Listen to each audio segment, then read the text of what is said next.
কারো ক্যান্সার দেখে যদি এই দোয়াটা আপনি বিশ্বাসের সাথে পড়েন, জীবনে কোনোদিন ক্যান্সার রোগে আক্রান্ত হবে না।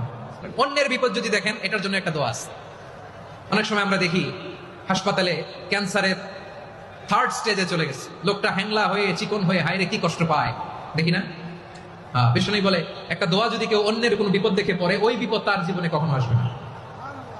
শুনবেন? শোনার আগ্রহ আছে?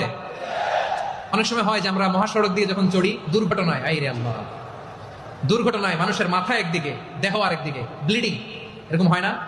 আল্লাহ তুমি হেফাজত করো। বিশ্বনবী বলেন এই দুর্ঘটনা দেখে কেউ যদি এই দোয়াটা পড়ে, তার জীবনে সে কোনোদিন এরকম অ্যাক্সিডেন্টের সম্মুখীন হবে না।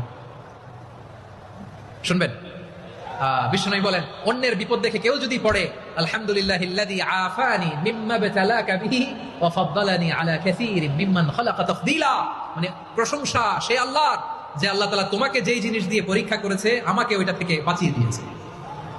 তোমাকে আল্লাহ যেই বিপদে ফেলেছে, আমাকে ওই বিপদ থেকে তিনি মুক্ত রেখেছে, আর তার অনেক সৃষ্টির উপর আমাকে তিনি প্রাধান্য দিয়েছে। সুবহানাল্লাহ পড়েন।